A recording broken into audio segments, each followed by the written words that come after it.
All right. I noticed everybody is muted. Is that because they can't unmute? Yes, right. Okay. Now you should be able to unmute. No, still not. Okay, great. Eileen, you want to start us off with 1 to 5? Sure, I just lost your picture, but I will read. Better a pauper who lives blamelessly than one who speaks perversely and is a dullard. A person without knowledge is surely not good.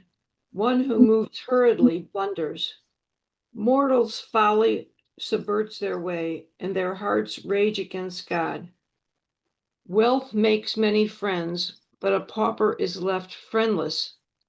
A, fal- a false witness will not go unpunished.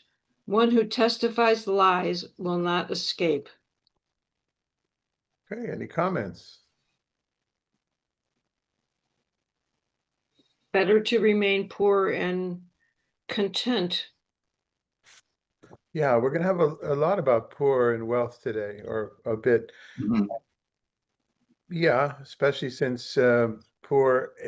Well, let's give some background. Some background is that in society, in this world of those teaching wisdom, there are different classes, and that's all right. They're fine with the classes. That's the regular order of things, that there are slaves, and that there are poor people, and there are wealthy people, and there are people connected to royalty or other forms of leadership.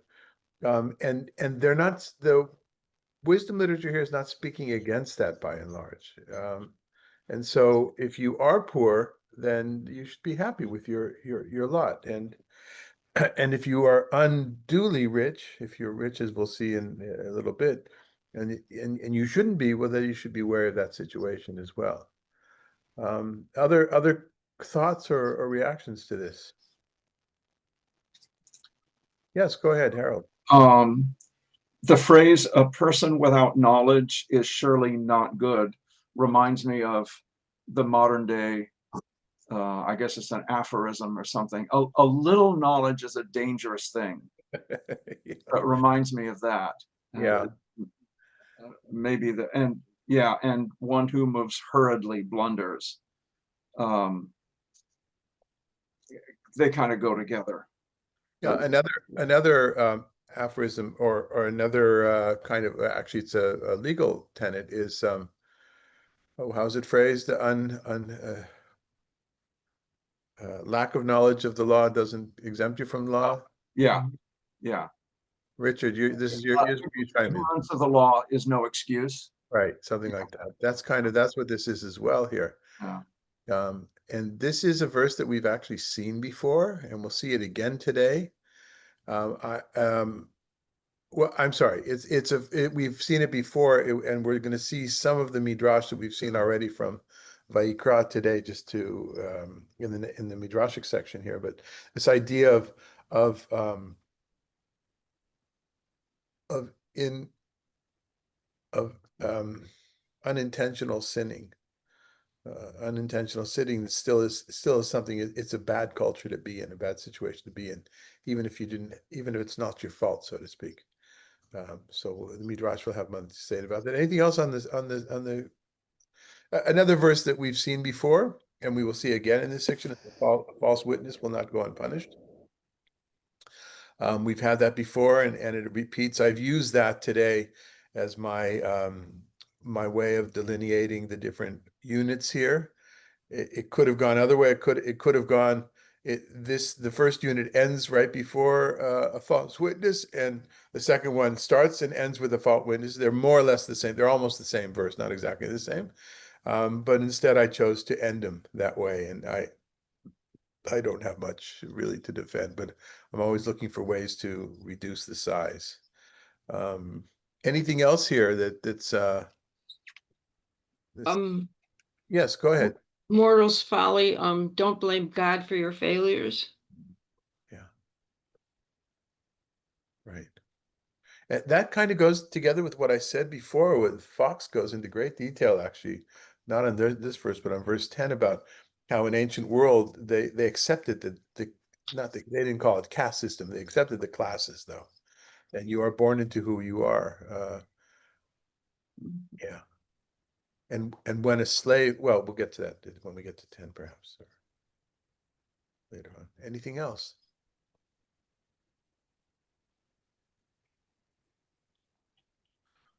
Rita Claire, you surely must have some reflections. No? Okay. All right then. So, Malka, if you would read from Midrash Tanhuma, please. That which scripture stated, Proverbs 19:2, also a soul without knowledge is not good, and one who hastens with defeat is a sinner. That is to say that when someone sins, even by mistake, it is not a good sign for him. How so? There were two stores before him, one belonging to a non Jew and one belonging to Israel.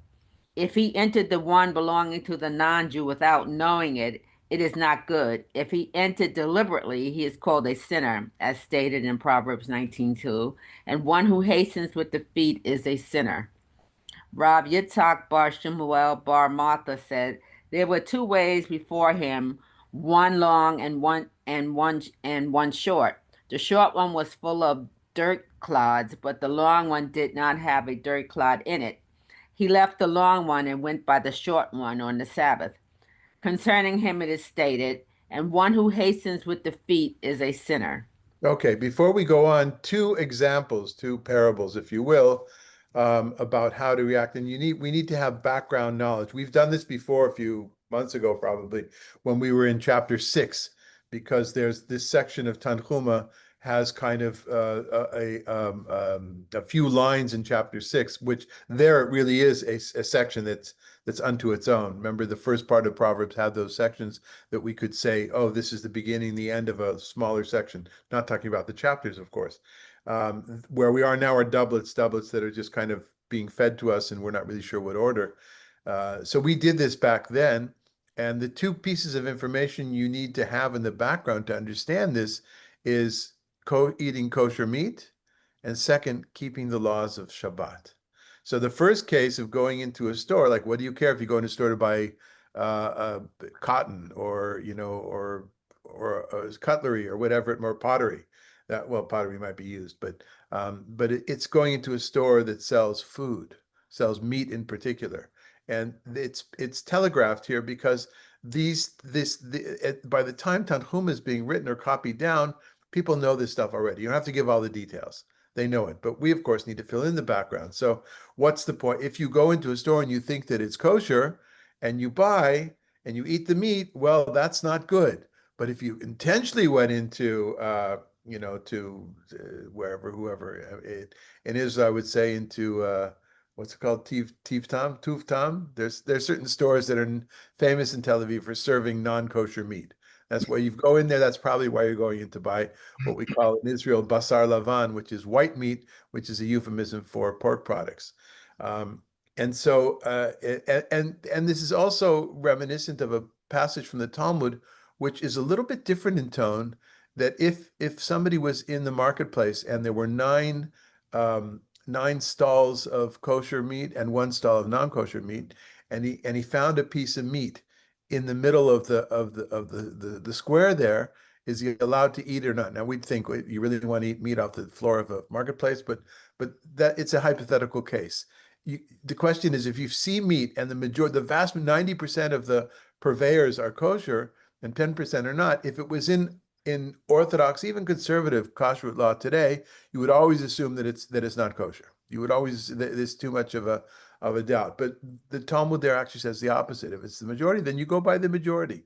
It's more of a lenient way. So and is it about eating kosher there? No, not necessarily. I don't think so. I think that's just the case that they like to give to prove the point. In the second one, if you walk on I translated here dirt clods. Last time I forgot to change the translation. Last time it said in the original translation here, whoever did the translation first, the Sefaria uses, it says pebbles. And then you say, well, what's the problem with walking on pebbles? There is no problem walking on pebbles. The problem is on Shabbat walking on dirt clods, what we used to call when we were kids from certain fields around our hair where we had dirt clod fights, because they're relatively soft and when they hit you, they explode. The kind of earth that was in our neighborhood, right? It was a kind of it wasn't, but they could, of course, kill you as well, I guess. If you walk on them on Shabbat, it's as if they learned you're not allowed to do that because it's like grinding. Yeah, it's the same principle of grinding grain, which is one of the 39 things you're not allowed to do on Shabbat. And a extension of that is breaking down something into a finer substance. Okay. So Richard, that would go for cocaine as well. If you had to break it down into a finer thing, then I that have would no knowledge of cocaine. not be allowed on Shabbat. I'm just saying. Okay. But Marijuana a little bit, but cocaine not at all. Okay. All right. So why don't we go ahead, Malka?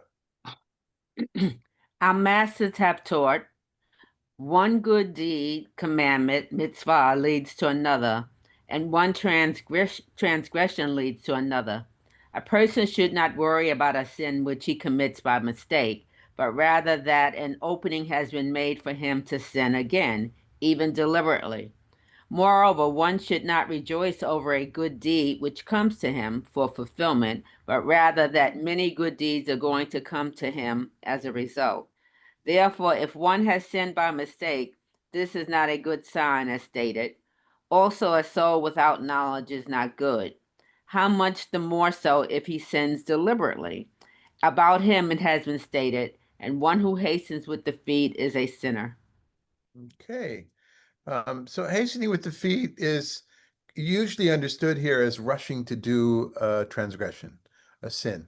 But there are those that could understand this as well as those who are stumbling, those who are not careful, those that walk too quickly. Then you all. So the original text, I think, means that if you walk too quickly, then you're not going to be careful. But yeah, you've got to live a mindful lifestyle and walk carefully, where walking as a metaphor for all of life, I think. This is from Pirkei, the upper section is from Pirkei Avot, chapters to the fathers, from the Mishnah. And my overall reaction to this whole paragraph and to these kinds of things, and in general, the wisdom literatures, how do you build a culture of doing something? It's never about one act, right? We always think about, you're not defined by one thing that you do. We hear a lot, and I think that's the case. It's not about one particular thing that's a taboo. That oops, you did that, now it's over, and which is the case very often in interpersonal relationships, right? All it takes is one last thing that you know what he said about me once, and then we keep it deep on our side instead of judging that person on sometimes decades of contact, decades of relationship. We tend to go for that one item, that one particular event. And so what I take out of the second part of this is that when you do a good deed, you're building a culture. You're slowly building, we might call it a mitzvah resilience, if there's such a thing. Megan, it'd be interesting how you feel about how you think about that. How do you build up your being kind, being good? And it's not just to other people, it's probably to animals as well, to the environment. There's all sorts of ways of going there. And the opposite of that, of course, is the more you cheat, the little things you overlook or not careful about, that slowly grows into habitual behavior and what I call culture, a culture of not being so great. Comments or reactions? It's going to be one of those quiet days, huh?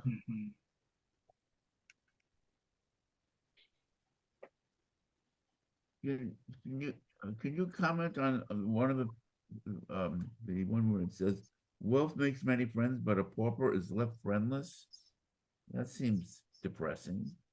Depressing, yet I mean, it's something that's out there. This is not prescriptive. This is descriptive, right? So I it's mean, saying poor people don't have friends? it's saying that if you have money to spread around, you got lots of friends. Yeah, well, that makes sense. I mean, yeah, but they're not real friends. They're just, they're sycophants. I think But that's what in the about the poor background. person? The poor person doesn't have friends? No, but the poor person has less friends, especially somebody who's become poor. Let's see what the language is in. Unfortunately, my reading glasses were left in the car. Those aren't the glasses. Oh, let me see. Well, Just a minute. Let me look for my sunglasses. Maybe I can use those. I want to see what the I guess his car needs to read. The car needs to. No, let's see if I can. Okay, that's much better. Believe it or not, that is much better. These are, what do you call it? Multifocal, whatever. What verse we're talking about a pauper is friendless. Yeah. Yeah, look at Hon Yosifra Rabim. Having money, wealth will add you many friends. Well, and you could say real friends, not real friends, right? Right. Vidal mire'ehu yipared. The same word re'im, re'ehu, fellow or fellows, friends. But the poor person, from him, those friends, maybe the same friends will move away. And I think that maybe it's best understood in that context, Richard, that the person who has friends because he has wealth, those same friends will leave him when he doesn't have the wealth. And that makes sense. Oh, I get it. Okay, that Right. makes sense now. Yeah. Okay. Yeah. Any other opinions or views on how we might read that?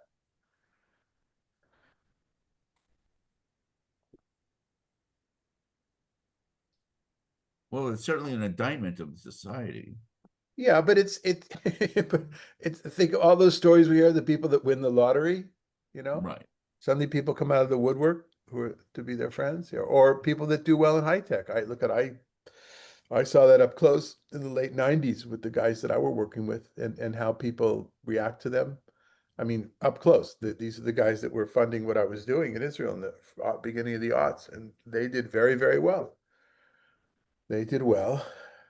One of them, one of them actually lost a lot of money at one point, but because he and his wife are such good people and such people, really based on values, even though he made a lot of money in the dot-com bubble, he never lost that. In other words, what the two of them said to me was, we made money so that we could fund people that do the kind of stuff that you're doing. And the one did not lose. One invested poorly, was Madoff, and he continues to have many. First of all, he's done other ventures and things like that, and he's been successful. That's a very successful winery. But they kept their friends because it wasn't dependent upon the wealth. I guess that's what I want to say. Wasn't dependent. They had the friends beforehand as well, and even though they're maybe different friends, they moved from the United States to Israel still. So I saw, but I did see in other cases from that world, people became wealthy very quickly. And we've all read of it. Maybe not everybody's had those kind of people in their lives. That overnight wealth brings a popularity. And then I think a realization at some point that these people don't really want to be my friends. I don't know. Rabbi, Yeah. right. I think also we might be reading it from the context of where we're coming from. I mean, those of us who study, etc., aren't, I would say, in a lower socioeconomic group. And I think those groups have communities within themselves that support each other greatly and they don't measure themselves against the rest of the world. I mean, you think of the homeless community, there's a great sense of community there, and maybe they consider wealth to be each other. Yeah, that's a really important point. Or take communities that are poor, especially in different parts of the world. They're poor upon our standards, but they have much tighter friendships and communities and caring than we will ever see, right? Or not we will ever Right. see, yeah, absolutely. This is so we're reading it from the viewpoint of affluency. We are reading it that way, but also this is written, and that's Fox's point. This is written from a viewpoint of relative wealth, right? The people that could deal with wisdom literature were Mhm. not the people that were beaten down in labor, 14 hours a day and didn't have time to philosophize, sitting around the campfire or around the table with a glass of wine in their hands, however we imagine it. Yeah. Yes. I do always think about the people in Bali. Why don't you say out loud? Okay. The people in Bali, they had not much. They did not have much, but they were. You could see how they Yeah. were smechim b'chelkam. Right. They were happy with what they had. Right. So could you hear what Sasha said? I couldn't. Okay, so we were fortunate to visit Bali once for like 2 weeks, and we got to be friends. We could be free with one of the families there, and we're in their home in the village, and went to the ceremony of purification of the gods, and so we met a lot of people there, because we were part of the time we were in a nice hotel, but part of the time we were out there with a guide, really visiting different places and meeting people. And people just seem to be so happy in Bali, especially those in the countryside. And they're on our standards, they have very, very low. We went in once to see. He showed us a place where women make salt from the seawater. They have them, it's boiling like in these pots, whatever, and the thing. And these women, I remember, were so happy. You could feel genuinely happy to see us, to greet us, that we were taking, we were interested in how they were. This is not a tourist place where you learn how the native women make salt. This was like off it, like you went through this garage area where there were the mechanics, and they were like asking, like, where is he taking us? But he wanted to show us something really, I think, very authentic. But what struck me, and I would imagine Sasha in other cases there, just how warm and what felt genuinely joyful these people were. And of course, they're living nowhere near the standards that we think of. Now, do I think that people living, under the bridge, in a community that have kindness and have friends and they look out for each other? I agree. I mean, do I think that they have that same joy of life? I would doubt it. I don't want to judge them. I don't want to, that's not my place to see, but it's a little bit different, because while they're living under the bridge and they see the nice cars, they see us, they see the clothes, they see everything. Maybe they watch TV, maybe certainly they know what's going on in society, and that contrast. So a lot of it not all of it has to do with context, cultural context. Yes, no? Yes. Okay. No, you could say we don't care. You could say move on, Rabbi, you're rambling. Move on. All right, Richard, let's move on with you. 6 to 9, please. Many court the favor of a noble, and all are the friends of a man who dispenses gifts. The poor are despised even by their kin. How much more are they shunned by their friends? One who pursues words, they are of no avail. Those who acquire wisdom are their own best friend. They preserve the understanding and attain happiness. A false witness will not go unpunished. One who testifies falsely is doomed. Okay. Any comments? Overall, what's the theme here? Overall? It's better to be rich than to be poor. Yeah, but is that wealth thing again? It's the same theme as the section above, Mhm. which also ends with a similar thing. This like, what does false witness have to do with any of this? It kind of, to my mind, reading these two sections, if I am in any way correct in breaking them down into two units, is this, while you may think that you're wealthy, if you try to get away with false testimony, which is in so many different ways, right? Ostensibly, a false witness is somebody who will be punished with the Torah says, and it's really expanded in rabbinic literature as well, Edim Zomimim and Eid Zomem. If somebody tries to frame somebody else by giving false testimony, they are to be punished in the same way that person would be punished. So somebody gives false testimony that somebody killed somebody else, and that person would be liable for punishment by death. Well, if that person is found to be a false witness, and that person is put to death. So it feels like that's kind of a banner chart about being honest, right? Dishonesty can lead to your death or imprisonment, and so we talk about wealth here, wealth there, class distinctions, but you should know all of it has to do. It only works if everybody is honest. Well, maybe it's that when you're rich and you have money, you're more likely to be a false witness. That could also mean that, yeah, or maybe that's how you got there. Mhm. I don't get that. I get this almost to feel that if you're wealthy, everything's going to go so well for you that you will not bear false witness. It's only the people who don't have wealth, who are in poverty and have anxieties would um, bear false witness. That's the feeling, for some reason, I get out of this. So that's a little cynical though, right? I'm not saying cynical of you, but if that is the understanding, this is a rather cynical piece. No? Yes, yeah, I don't get that. So everything goes well for you if you're wealthy? No, but see,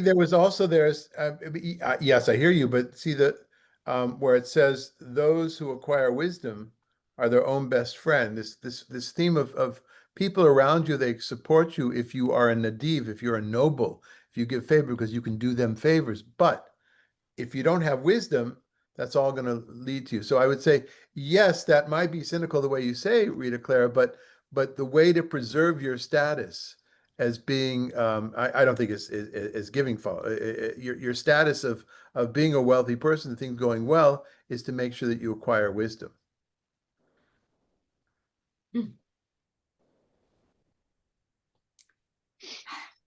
I feel you can have wisdom whether you have wealth or not. Okay. Um, Choice. Right? one might answer that, Rita Claire, that if this material is being disseminated by a group of intellectuals in society, that they're able to do that because they have the wealth, that they don't have to go out in the middle of the night to start working at dawn, etc. And if we take that to our own world, right, it's people of low income more often than not are not able to get a further education, sometimes not even to complete high school, but certainly a post-high school education, which of course preserves their status as being low class because they get lower paying jobs. It's kind of a self-perpetuating thing, no? But that doesn't mean that you still can't appreciate being honest. No, there's two things. There's honesty and there's wisdom. They're not Yeah. exactly the same thing. I Yeah. don't know. I have- I don't think there's a claim here that poor people are dishonest. I don't think that's here. I No, don't, but you're more apt to be dishonest if you are poor. That's the feeling I get, and I don't like that. okay. All right. What else we got? There, if you look at lines 3 and 4, remember we talk about couplets all the time, 2 lines, but sometimes it's longer if you look at the punctuation in Hebrew. And from kol achai rash,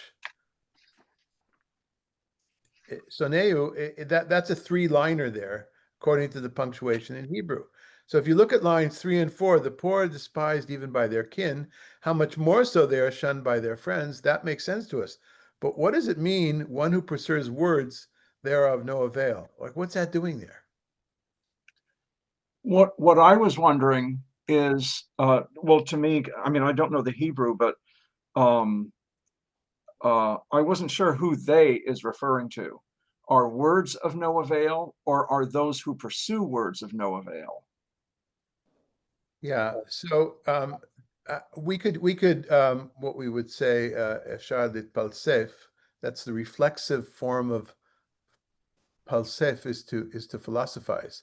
So we could philosophize about this third line here, but Fox actually, I wrote it out to quote him. He says, this line looks like a mangled fragment of a lost couplet.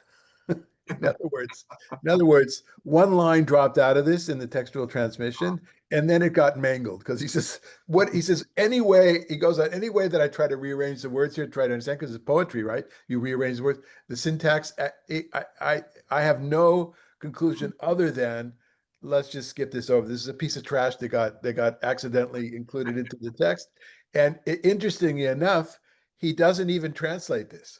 He just translates lines 3 and 4 and skips to the line afterwards. Yeah. Oh, Yeah. Yeah, but not because he didn't try, but because he just came to the conclusion. Sometimes you're working with a faulty text, so the intellectual acrobatics, the language, textual studies, academic words about it. It reminds me of I've shared this with you, I'm sure in the past. There was an article in like the late 50s, early 60s about a fragment from Qumran, from the Dead Sea Scrolls, that had these signs on it, different kinds of signs. And somebody wrote about that these must be magical incantation signs, swirly lines and things like that. And went on and gave from proof texts from different from rabbinic literature, from the New Testament about magicians and whatever it was. I said, wow, that's so interesting. And then a few years later, somebody publishes an article utilizing far more fragments that were available then. It was many years later, actually, and found that those squiggly lines, like little things, he could show that they were the way that the scribe would clean the ink off of his, what do you call the Quill. feather? Will? His Quill. quill. Quill. His quill, right? So, and I, to my mind, absolutely proves like sometimes nonsense is just plain nonsense. Sometimes as we would say in your world, Megan, sometimes a cigar is just a cigar. Cigar is just a cigar. Anyway, so yeah, sometimes you could go on, but if I had more time, I would document what other earlier um, commentators have to say about this. But being on the road, I just have Fox yesterday to prepare. Okay. Um, Anything else on this section?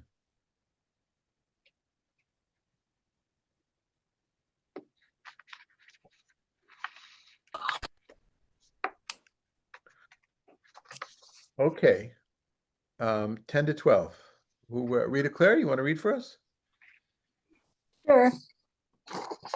Luxury is not fitting for a dullard, much less that a servant rule over princes.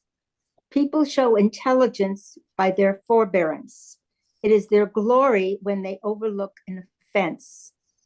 The rage of a king is like the roar of a lion. His favor is like dew upon the grass. So, to my mind, this section is talking about class. This has to do with the lower class and the higher class, right? Now, Rita Claire, we know that you're not a dullard because you live in luxury. Yes, I do. Well, you have an indoor bathroom. Yes, yes. And I just bought an outdoor swing. And you have a espresso machine also. I have, yes, I do. What more could you want? Indoor bathroom, espresso machine? You're totally living in luxury. Yes, I am. Okay. Oh, She also has a lot of grandchildren, and that's very luxurious. There it is. There it is. yes, yes, a lot of children. Yes. I Yeah. spoke this last Sunday. We forgot to advertise it or publicize it. Gave the sermon this last Sunday at the United Methodist Church, where it gives us our home. And Pastor Jane asked me to speak because it was Father's Day. Then I also saw what happens. A lot of my colleagues, when they have a conference or something going, she has her Methodist priest, whatever her regional area. It's like their diocese, I think. And so, even though she was in church, she asked me to give the sermon. It was Father's Day. And I was supposed to give it a few weeks ago. Anyhow, I had to cancel. So it was really nice. And she asked me to choose the texts to be read because in her Methodist church they're not strict about the lectionary. Maybe all Methodist churches are like that. So I chose the end of Malachi, Hine anochi sholech lachem et Eliyahu hanavi. Here, behold, I send before you, before the end of days, Elijah the prophet, and he will ve'eshiv lev avot al banim v'lev banim al avotam, and he will return the souls of fathers or parents to their children and children's to their parents. This kind of bringing them back together. That's like this image of peace is when intergenerational communication is working well and love is. And the other text I chose, and this is apropos what you just said, Eileen, about Rita Claire, is Psalm 128 that has the song that people know from Brit Milah, Yevarechecha Adonai v'Tzion u'Revetav Yerushalayim, and it's like it's before that it says that may a man's wife, the one who is truly blessed, may his wife be like a fruitful vine, and may his children be sitting at his table like olive saplings, olive trees. And I'm thinking of how many olive trees sitting around your table, Rita Claire. Dozens and dozens of little olive trees, huh? You Okay. know, the responsibility of a father is just maybe sometimes I think maybe even more important than a mother. I don't quite know how to explain that any better. You know, I think children feel that their mothers will almost always accept them unconditionally, but they're always seeking insurance from their fathers. And unfortunately, when fathers don't step up to that role, it could cause a lot of damage, no matter how good the mother is. Okay. And so, we could go on and on about parenting skills and Mhm. long-lasting effects over multi-generations, which you are an expert at. But I'm going to bring us back to the text itself Okay. and this kind of nobility of being able to overlook an offense. I Mhm. like that, be able to, and then this section, this last couplet, which seems a little bit like random, right, about the king. Any comments on that? Yes, it makes me All right. think of our present situation. I hope I Mhm. don't offend anybody, but of the rage of a king is like the roar of a lion. What was I the think name of we're that? kind of experiencing that a little bit. What was that book, that satire book of The Mouse That Roared or something? Mhm.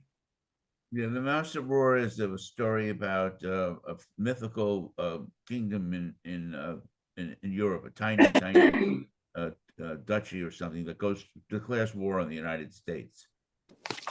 Yeah. Well, that's what it felt like a little bit, seeing the supreme leaders. Hmm. Yeah. I think the first line fits our present situation. Without politically, luxury is not fitting for a dullard. Mhm. Okay. All right, we better be careful. This is recorded, and who knows who's going to see this. Oh, that's true. The censors may get us at some point. So MAGA will be looking for me. yeah. David, Yes. my impression is that in the two portions that we've discussed just earlier, 1 through 5 and then 6 through 9, in each of those there seemed to be kind of a unifying theme.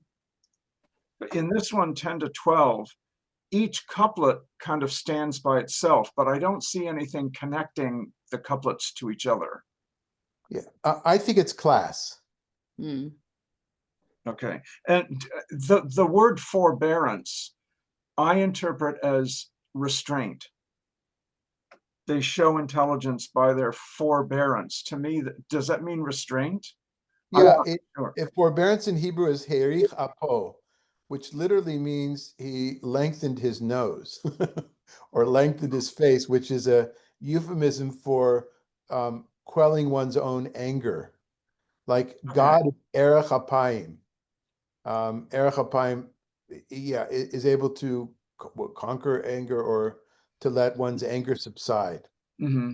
That's what's being translated with forbearance here. Okay. So it does mean something like restraint, Yeah, yeah, yeah. holding back. Okay. Tolerance, Uh-huh. toleration. Okay, anything else on this section? Okay, Harold, you want to do 13 to 16 for us? Second page. Okay. A stupid son is a calamity to his father. The nagging of a wife is like the endless dripping of water. It's like Chinese water torture. Property and riches are bequeathed by fathers, but an efficient wife comes from God. Laziness induces sleep, and a negligent person will go hungry.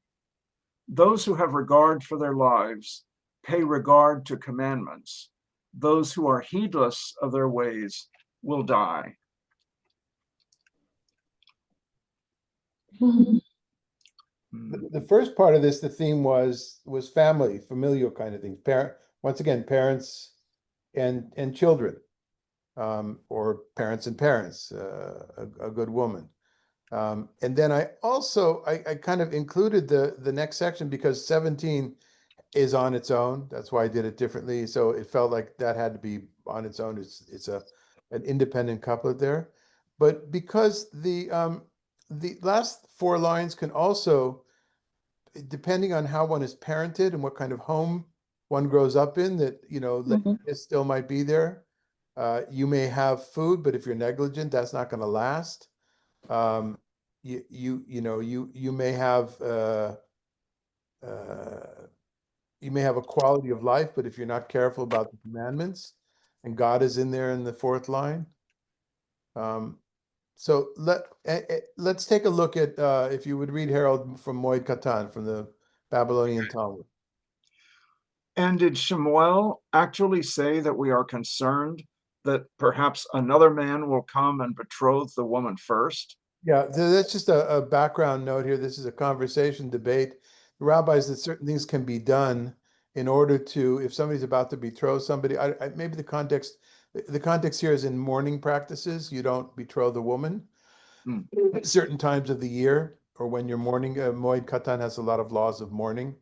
And but if you're afraid some other guy is going to get her first, then you're allowed to.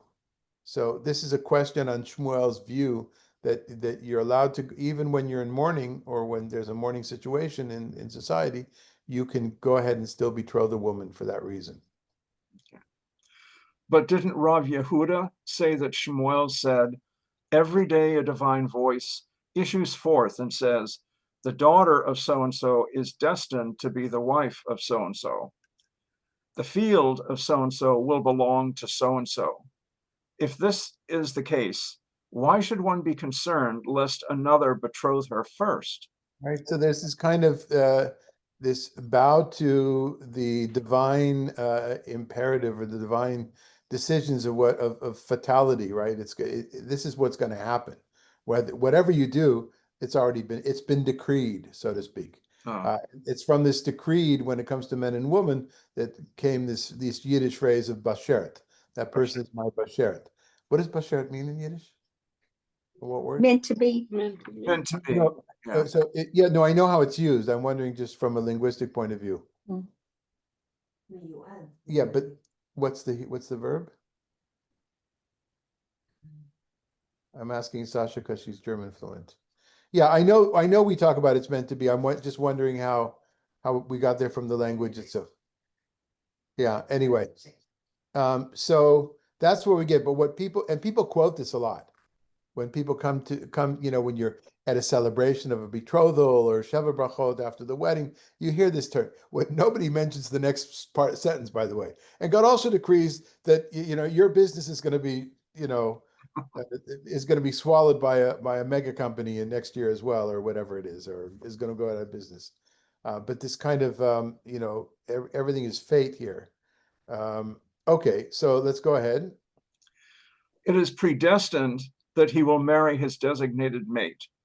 Rav said in the name of Rabbi Reuven ben Itzterobili as follows: from the Torah and from the prophets and from the writings, it implies that the decree that a specific woman is destined to be married to a specific man is from God.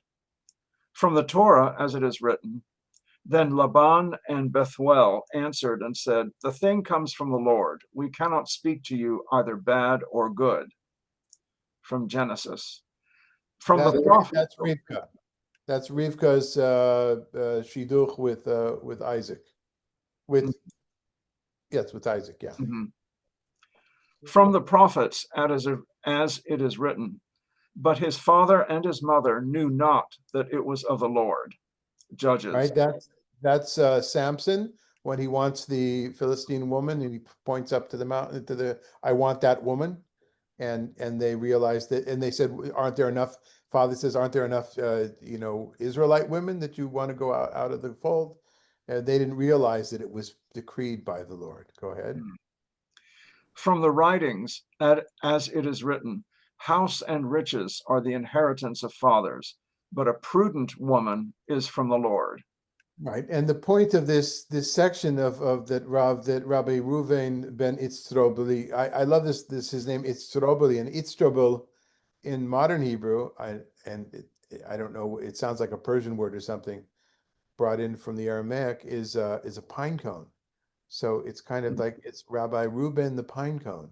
It's like, yeah, Jabba the Hutt, or Mick, what was Mac the Knife, or Richard the financial. Lionhearted. The lion-hearted. Yeah. So I was thinking of you our refer to Richard. it now as Rabbi the Pine Cone? Rabbi the Pine. Yeah, I'd love to be known as Rabbi the Pine Cone. Okay, so Sasha looked up the verb in German is, Bescheren, bescheren, which means, and it's bestow in English. so besheren means bestowed, to bestow. So if we trace that back from an etymological point of view, this is pretty amateur what we're doing right now, but that would be something like in Yiddish, the one who's been bestowed upon, I'm guessing by God, right? It's been bestowed. Yeah. Which is actually, I like that better than this. Yes, they're destined to be together. Destiny to me sounds like this ironclad set of rules that you can't really break. You might have the illusion that you can break, but instead they were bestowed upon, they were blessed to be together. One person was blessed with the presence of the other. It makes it better than saying woman was the property. That is certainly the case, right? All right. Or translating an efficient wife. Yes. Right. Isham Muskelet, it's interesting. A muskelet is from the same verb, sechel, right? Was wise. I don't know why they went for efficient as opposed to a wise wife here. This is a modern translation. I can't believe that there must be a reason that muskelet is used in other cases as being somebody efficient. I don't know. Okay. Anything on, Behind every successful man, there is a good woman. how about an efficient woman? Efficient takes all the romance out of it, huh? Efficient makes it sound like one of those high energy, high efficient washing machines. Or like a really good robot. Yeah, I mean, or a car that gets high mileage. There you go. There. All right. Thank you. Or yeah, look, Richard, you're an efficient treasurer. Yeah, there you go. Yeah, an HE treasurer. We'll just call you from now on Richard the Efficient.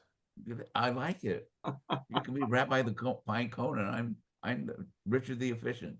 That could be like your papal name also. If you become the Pope, you could say, I want to be known as Richard the Efficient. Or just Pope Efficient. It's Yeah, 16. Pope Richard the Efficient. Okay. All right. So who hasn't had a chance to read today?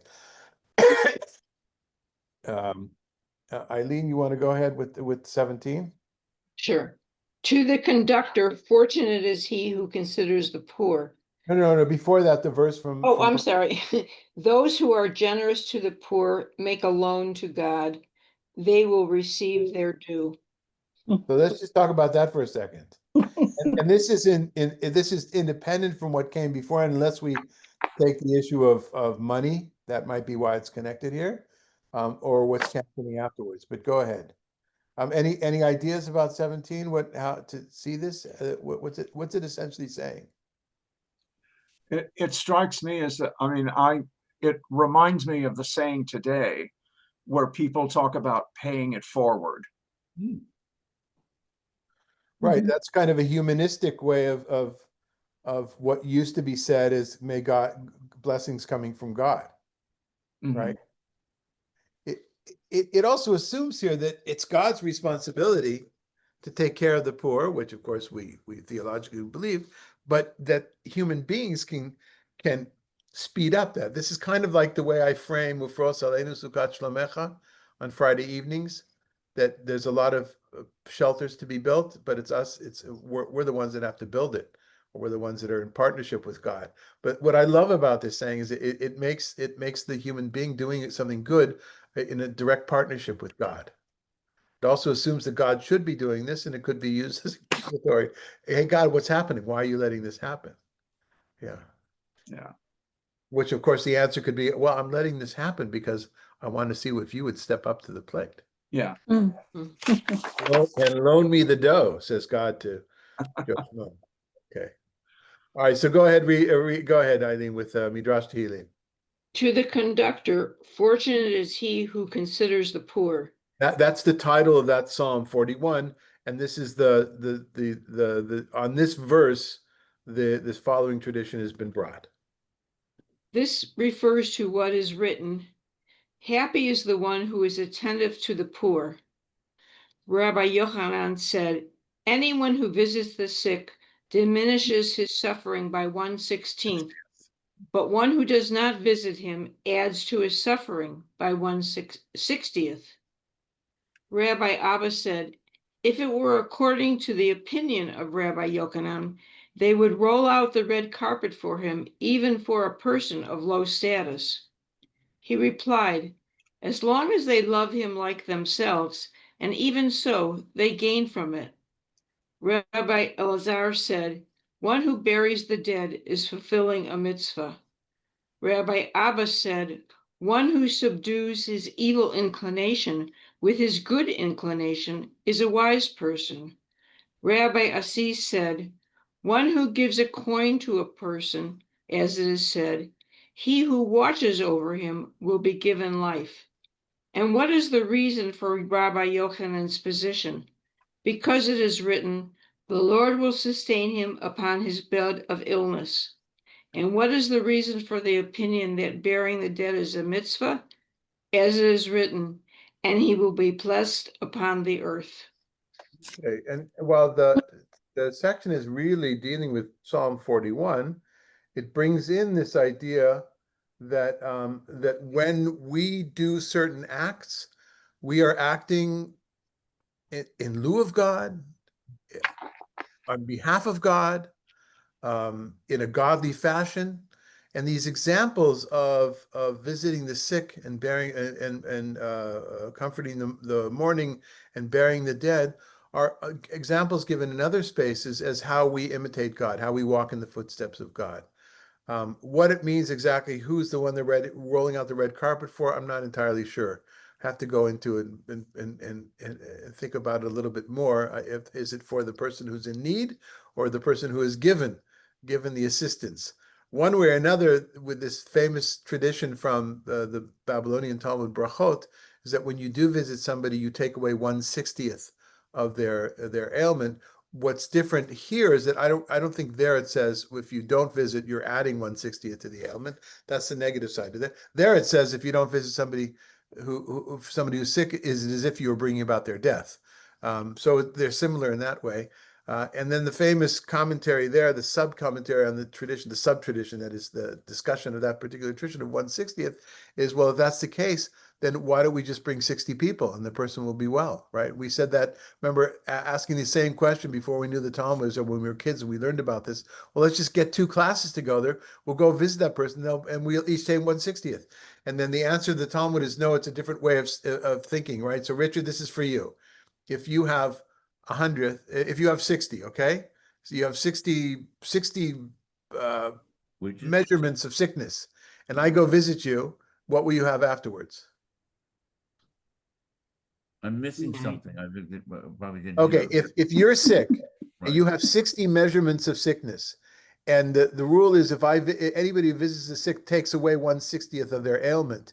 If I visit you and you had 60, then what do you have left? 59. Okay, now if somebody else visits you and takes 1/60th and you have 59, what do you have left? Oh, then it's a fraction. There you go. And you can never get to the end, right? Right, yeah, exactly. It's infinite. It's like 33.33333333. Right, yeah. At the end, you would have, yeah, it's a diminishing fraction as you get lower. Thank you. Yeah, and for some reason I think pi has something to do with this, but I'm sure I'm mistaken. In any case, that's a little bit. Well, what pi has to do with it is pi is an endless number. That's what I It never has an even end. It just goes into infinity. Right, exactly. Which brings us to God, Richard. God is the ultimate infinite one. And I think that's a good place for us to end. Thank you all for being here today. And David? yes, Oh, I'm sorry. I just have one final question. sure, of course. It's about burying the dead. A long time ago, some time ago, I heard that in Judaism, giving that the most altruistic thing that you can do for anybody else is to give them a decent burial, because there's no way that they could ever repay you. Is that true? Yeah, we call it Gimilut Chasadim Shel Emet. Gimilut Chasadim are acts of loving kindness, and the added to it Shel Emet of truth. The absolute most truthful form of acts of loving kindness is something you do for the dead person because that person cannot pay you back. That's considered to be the ultimate kind of a mitzvah. Okay. Yeah. So the answer is yes. Yeah. Okay. All right. Okay. Thanks.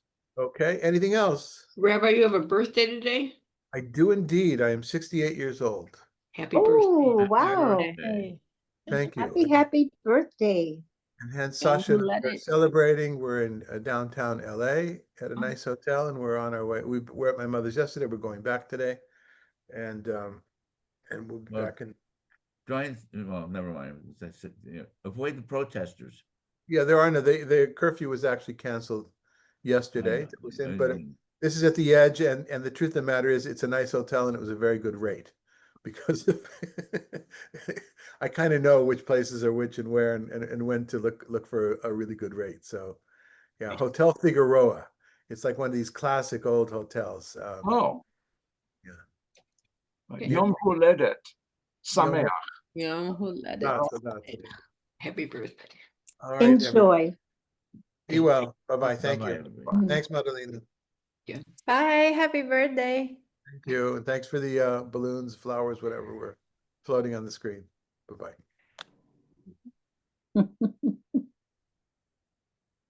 Oh,